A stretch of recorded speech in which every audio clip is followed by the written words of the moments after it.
అందరికీ నమస్కారం. నా పేరు శివాని నాగరం. యూట్యూబ్లో ఒక ప్రైవేట్ ఛానల్లో ఒక ఇంటర్వ్యూ జరగడం జరిగింది, ఒక పాడ్కాస్ట్లో.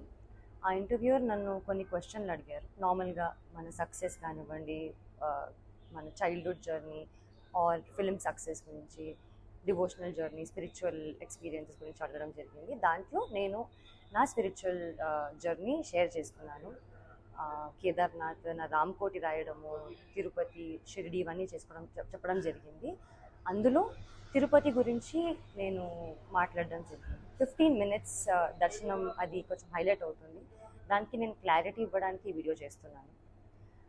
అక్టోబర్ 2025లో నేను ఎయిర్పోర్ట్లో 10,500 శ్రీవాణి దర్శనం టికెట్ నేను, మా అమ్మ లైన్లో నిల్చొని టికెట్ తీసుకున్నామని. మా ఆధార్ కార్డులు అవన్నీ ప్రూఫ్స్ ఉన్నాయి. ఆ టికెట్స్ తీసుకున్నాక దర్శనం జరిగింది. 15 minutes అనేది నా మెయిన్ మోటివ్ చెప్పేది ఏంటంటే, లైన్లో బిగినింగ్ నుంచి స్వామివారి దగ్గరికి వెళ్ళినంత వరకు కొంచెం కొంచెం స్వామివారు కనిపిస్తూ ఉంటారు. సో అది 15 minutesగా నేను అందాజాగా ఫీల్ అయ్యి నేను 15 minutes అన్నాను తప్ప 15 minutes నన్ను ఎవరు టచ్ చేయలేదు అని కాదు.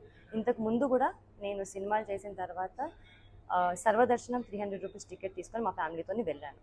అప్పుడు జస్ట్ 5 seconds 3 seconds హార్డ్లీ స్వామివారిని చూడడం జరిగింది. నా లైఫ్లో ఫస్ట్ టైం 13 years తర్వాత స్వామివారిని అంత దగ్గరగా చూడడం జరిగింది. అది నేను చాలా హ్యాపీగా ఫీల్ అయ్యి ఎక్సైట్మెంట్తో చాలా జెన్యూన్గా షేర్ చేసుకున్న ఎక్స్పీరియన్స్ అంతే. అది కొంచెం మిస్లీడింగ్గా వెళ్తుందండి. నేనే కాదు, నాకు స్పెషల్ ట్రీట్మెంట్ నేను ఒక్కదానే కాదు, మీలో ఎవ్వరు కూడా ఎప్పుడైనా కానీ శ్రీవాణి దర్శనం టికెట్ తీసుకొని వెళ్తే ఖచ్చితంగా స్వామివారి దర్శనం దగ్గరగా చాలా మంచిగా జరుగుతుంది. మీరు కూడా నేనేం ఎక్స్పీరియన్స్ చేశానో అంతే హ్యాపీగా మీరు ఎక్స్పీరియన్స్ చేస్తారు. నాకు దీనిపైన క్లారిటీ ఇవ్వాలి అని నాకు బాధ్యతగా నాకు ఇవ్వాలనిపించింది. అండ్ ఇది నా ticket. I just want to give clarity of this. Thank you.